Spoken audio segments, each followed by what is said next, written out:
السلام علیکم ورحمۃ اللہ تعالی وبرکاتہ ومغفرتہ۔ Lecture number 34۔ بسم اللہ الرحمن الرحیم۔ اللہم افتح علینا حکمتک وانشر علینا رحمتک یا ذا الجلال والاکرام۔ محترم احبہ اکرام، آج لیکچر جو ہے وہ وقف کے بارے میں ہوگا۔ لیسن نمبر 21 ہے۔ آج کا لیکچر جو ہے وہ پوری قرآت کے اندر بہت زیادہ اہمیت کا حامل ہے۔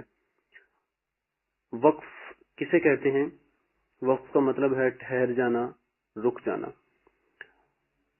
لفظ کے آخری حرف پر جو ہے ہمیشہ وقف ہوتا ہے۔ وقف کبھی بھی لفظ کے درمیان میں نہیں ہوتا۔ وقف ہمیشہ لفظ کے آخری حرف پر ہوگا۔ آخری حرف پر سانس اور آواز دونوں کو بند کر دینا، ختم کر دینا، اسے وقف کہتے ہیں۔ اب وقف کسی جگہ پر لکھا ہوتا ہے، وہاں پہ وقف کیا جاتا ہے، یا جہاں سانس ٹوٹ جائے وہاں پہ وقف کیا جاتا ہے۔ دونوں صورتوں میں وقف کریں گے۔ ایسا نہیں ہو سکتا کہ جہاں پہ وقف لکھا ہوا ہے وہاں پہ تو وقف کرنا ہے، مگر جہاں پہ سانس ٹوٹ جاتا ہے وہاں پہ صرف سانس توڑ دینا ہے، آواز بند کر دینی ہے اور وقف کے باقی قواعد کو پورا نہیں کرنا۔ ایسا کرنا غلط ہے۔ بہرحال وہ قواعد آگے پڑھتے ہیں۔ وقف کے بریل میں ڈوٹس کیا ہوں گے؟ جیسے ہم لوگوں نے دیکھا کہ سکتہ کے اندر ہم نے سکتہ علیحدہ سے پایا، بعض مقامات پر سکتہ لکھا ہوتا ہے، تو اس طرح کیا وقف کے بھی کوئی ڈوٹس ہوں گے؟ تو یاد رکھیے کہ علامات وقف جو ہیں، مثال کے طور پر میم ہے، طا ہے، لام الف لا ہے، جیم ہے، وغیرہ وغیرہ، یہ علامات وقف تو اسی طرح لکھا ہوگا، طا لکھا ہوگا، میم لکھی ہوگی، مگر جہاں پہ بھی علامت وقف ہوگی اس سے قبل ڈاٹ 36 وہ لازمی ہوگا۔ یعنی موقوف علیہ جس حرف پر وقف کیا جا رہا ہے اس کے اور علامت وقف کے درمیان ڈاٹ 36 ہوگا۔ دیگر الفاظ میں کہہ لیں تو جس حرف پر ہم نے وقف کرنا ہے بلا فاصلے کے بغیر ہم وہاں پہ ڈاٹ 36 ڈالیں گے اور اس کے بعد جو ہے وہ ہم علامت وقف ڈال دیں گے۔ اب یہ وہ وقف ہے جو آیات کے درمیان میں آتا ہے۔ بعض مقامات پر آپ لوگ دیکھتے ہوں گے کہ آیت ابھی پوری نہیں ہوتی تو وہاں پہ وقف کا نشان ہوتا ہے۔ تو وقف کا نشان وہی ہے، طا، میم، لام الف لا وغیرہ وغیرہ، مگر اس سے پہلے اور لفظ کے بعد ڈاٹ 36 ڈال دیں گے۔ یہ اس چیز کی نشانی ہو جائے گی کہ اس کے آگے اب علامت وقف آنے والا ہے۔ تو یہ کلیئر ہو گیا کہ وقف جو ہے وہ علامت وقف کیا ہے، اور اس سے پہلے ڈاٹ 36 اور اس سے پہلے جو ہے جس موقوف علیہ جس لفظ پہ ہم نے وقف کرنا ہے۔ بہرحال یہ بات یہاں پر کلیئر ہو جاتی ہے۔ اب وقف کا اصول کیا ہے؟ ایک چھوٹی سی بات اگر 3 پوائنٹس پر آپ لوگ اپنے ذہن میں بٹھا لیں گے تو انشاءاللہ بڑی آسانی سے وقف کیسے کرتے ہیں یہ سمجھ میں آ جائے گی۔ یہ بات تو ذہن میں رہے کہ جب بھی وقف کرنا ہے آواز اور سانس دونوں کو ختم کر دینا ہے۔ اب اس کے ساتھ آخری حرف پر کیا جو ہے وہ کیسے پڑھنا ہے اس چیز کو دیکھنا ہے۔ اگر وقف کا جس پر موقوف علیہ جو ہے جو جس لفظ پر وقف کر رہے ہیں اس کا آخری حرف، اس کے آخری حرف پر زبر، زیر، پیش، دو زیر، دو پیش، کھڑی زیر، الٹی پیش، 7 چیزیں بتائیں۔ زبر زیر پیش، دو زیر دو پیش، کھڑی زیر الٹی پیش، یہ 7 حرکات ہوں گی تو وہ آخری حرف ساکن ہو جائے گا، مطلب اس کے اوپر جزم آ جائے گی۔ ٹھیک ہے جی، ایک چیز۔ نمبر 2، اگر آخری حرف 2 زبر والا ہے تو اس کو الف مدہ سے بدل دیں گے، یا آخری حرف گول تا ہے، اب وہ گول تا 2 زبر والی ہو، 2 زیر والی ہو، 2 پیش والی ہو، جو بھی حرکت اس پہ ہو مگر وہ گول تا ہو، تو اس گول تا کو ہم ہا ساکن سے بدل دیں گے، ہائے ساکنہ اس پر لگا دیں گے۔ ٹھیک ہے، دوسرا پوائنٹ کیا ہو گیا کہ 2 زبر ہے آخری حرف پر تو اس کو الف مدہ سے بدل دیا، اور گول تا ہے چاہے جس مرضی حرکت کے ساتھ ہے تو اس کو ہائے ساکنہ سے بدل دیں گے۔ پہلا تھا ساکن کر دیا، دوسرا تھا بدل دینا۔ اب تیسرا کیا ہے کہ اگر آخری حرف جس پر وقف کرنا ہے آخری حرف حروف مدہ میں سے ہیں یا کھڑا زبر ہے یا وہ پہلے سے ہی ساکن ہے تو ان تینوں صورتوں میں اس آخری حرف کو چھیڑیں گے نہیں، وہ جیسا ہے ویسے ہی رہنے دیں گے، اس کو ویسے ہی پڑھیں گے. ٹھیک ہے جی. تو یہ تین تھے، ایک میں ساکن کر دینا تھا، دوسرے میں بدل دینا تھا، اور تیسرے کے اندر ہم نے اس کو ویسے ہی رہنے دینا تھا، چھیڑنا نہیں تھا. ٹھیک ہو گیا.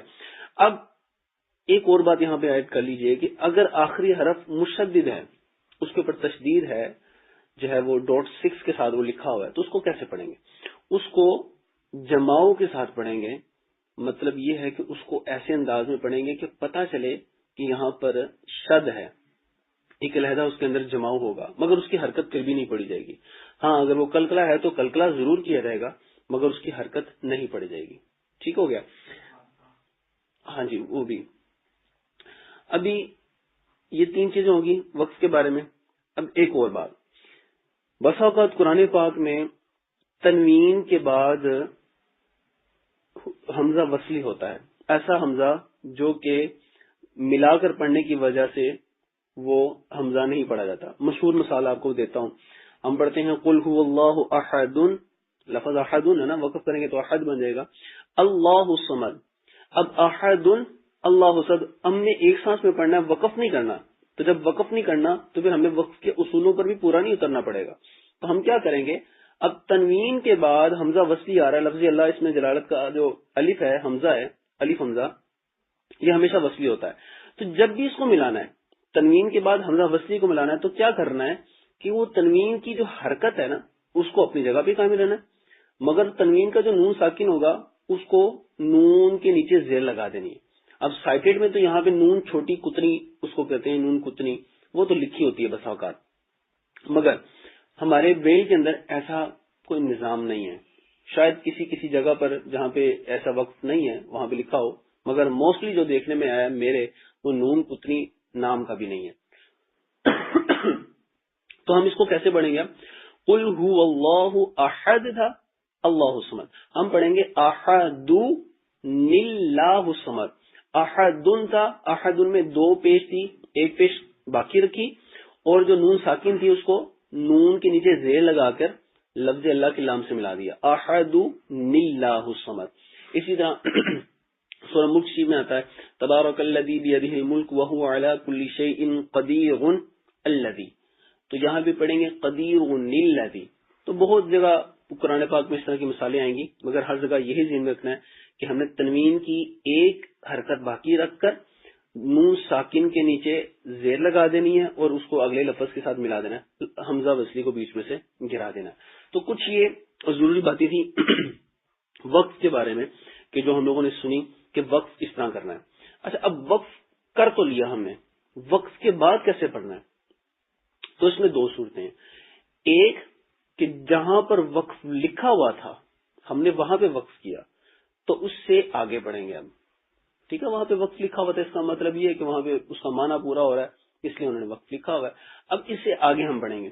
اگر ہم نے اپنی مرضی سے وقف کیا، مثال کے طور پہ ہم پڑھتا ہوں ان الذین کفروا سواء علیہم اانذرتہم، آگے پوری آئے، میرا سانس ٹوٹ رہا ہے تو میں کیا کرتا ہوں، ان الذین کفروا سواء علیہم پہ وقف کرنا میں نے، تو میں کیا کروں گا علیہم، کیونکہ یہ پہلے ہی ساکن ہے، اس کو مجھے وقف میں ساکن کرنے کی ضرورت نہیں ہے، تو میں علیہم کہہ کے سانس توڑ دوں گا.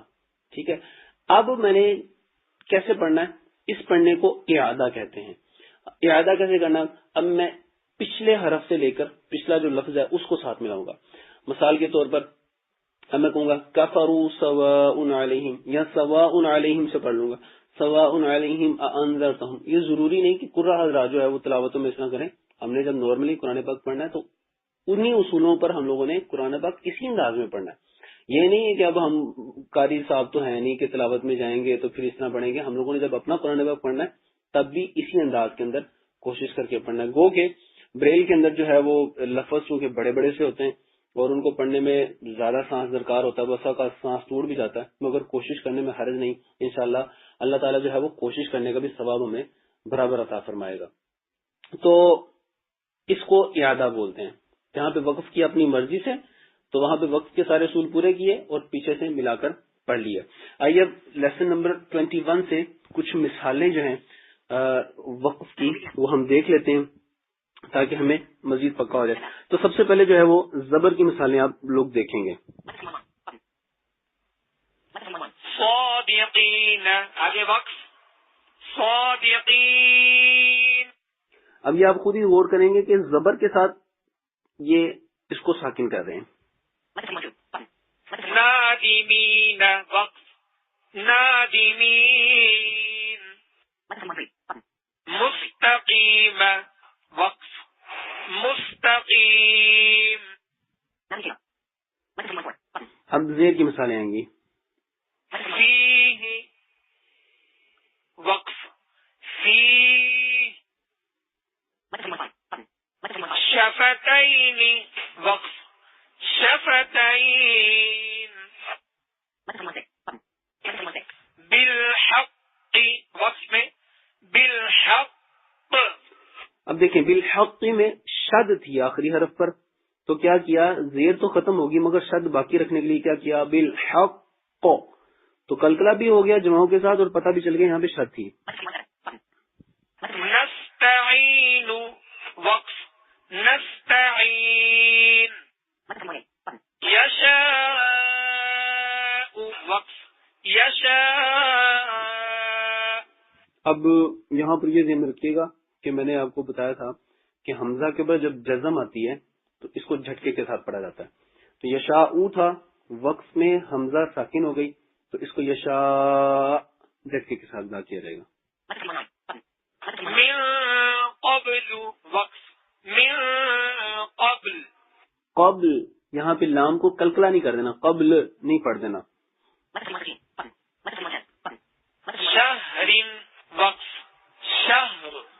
شہرن، وقف شہر. را دو زیر دن تھی، را بریک پڑی گئی، مگر جب شہر پڑا گیا تو را ساکن ہو گئی. اب اس پر را ساکن والا قاعدہ لگے گا کہ را ساکن ہے اور اس سے پچھلا حرف جو دیکھیں گے وہ اب زبر کے ساتھ ہے تو اس کو موٹا ورنہ اس کو بریک. تو لہذا شین کے اوپر زبر تھی اس کو پر پڑا جائے گا شاہ وقف کے اندر. شیء، وقف شیء. شیء اس کو لمبا اس لیے کیا کیونکہ یائے لین کے بعد جو ہے وہ وقف سکون عارضی ہے تو یہاں پہ مد لین عارض ہو گئی. قسط، وقف قسط. قسط، وقف قسط کلکلا کے ساتھ. لہو، وقف لہو. قدیر، وقف قدیر. برق، برق. به، وقف به.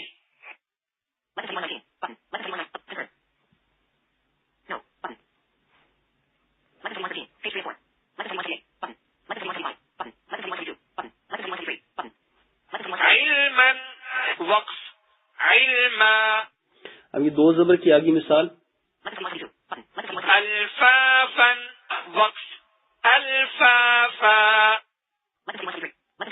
نبیا، وقف نبیا. الفافا، وقف الفافا. قوة، وقف قوة. اب یہ گول تا تھا تو یہاں پہ دو زبر ہونے کے باوجود اس کو ہا ساکن سے بدل دیا، قوہ پڑھ دیا.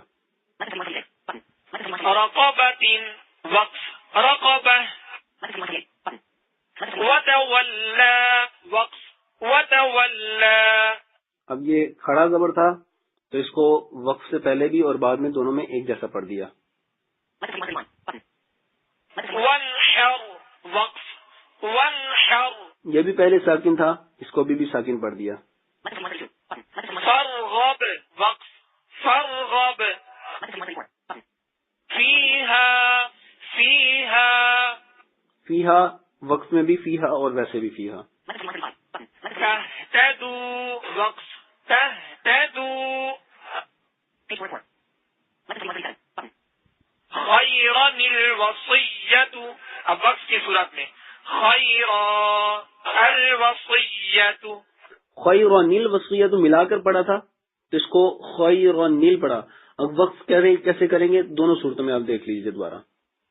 خیرا الوصیۃ، اب وقف کی صورت میں خیرا الوصیۃ، شیبا السماء، وقف کی صورت میں شیبا السماء، منیب ادخلوها، اور وقف کی صورت میں منیب ادخلوها، فیہا. تو یوں سامعین اکرام جو ہے وہ ہم لوگوں نے لیسن نمبر 21 جو ہے وہ تقریباً مکمل پڑھ لیا، اور اس میں وقف کے ساری صورتیں دیکھ لی. کچھ اوقاف ایسے ہیں کہ جو مشہور ہیں، مثال کے طور پہ اگر تو لکھا ہوا آتا ہے وقف کے علامت کے بعد تو اس کا مطلب ہے کہ یہ وقف مطلق ہے، یہاں پہ وقف کرنا بہتر ہے. اور کچھ جگہ پر میم لکھا آئے گا، اس کا مطلب ہے وقف لازم، یہاں پہ رکنا لازمی ہے. اور کچھ جگہ پر جیم لکھا ہوا آئے گا، وہاں پر جائز ہے، مطلب کریں یا نہ کریں مرضی آپ کی. اور کسی جگہ پر لا لکھا ہوا آئے گا تو لا کا مطلب ہی نہیں ہے، یہاں پہ وقف نہیں کرنا. سانس اڑ بھی رہا ہو تو اسے پیچھے وقف کر لیں، یہاں پہ وقف نہ کریں، یہاں آگے کر لیں. اور اگر آیت کی نشان کے ساتھ جو ہے وہ آئے اس طرح کیا نام لیتے ہیں لا آ جائے آیت کے نشان کے ساتھ، تو وہاں پر اختیار ہے، آپ وقف کر سکتے ہیں. اور آیت کا نشان کیا ہے؟ عمومی طور پر 2356 ایسے ہی 256 بھی لکھا ہوتا ہے، اور کہیں جگہ پہ 2356 بھی دیکھا گیا. ویسے بہرحال دونوں میں سے جو سا بھی آ جائے، 256 آ جائے تو بھی جو ہے وہ یہ پڑھا جائے گا. اور اگر 2356 آ جائے دونوں صورتوں میں یہ آیت کا نشان جو ہے وہ کنسیڈر کیا جائے گا، آیت ختم ہونے کا نشان. جی تو اس طرح وقف کے بارے میں جو معلومات تھیں وہ آپ تک پہنچا دی گئی. اللہ تعالیٰ سے دعا کرتے ہیں کہ اللہ تعالیٰ ہمیں اخلاص اور استقامت کے ساتھ ٹھیک قرآن پاک پڑھنے کی توفیق عطا فرمائے. السلام علیکم ورحمۃ اللہ وبرکاتہ.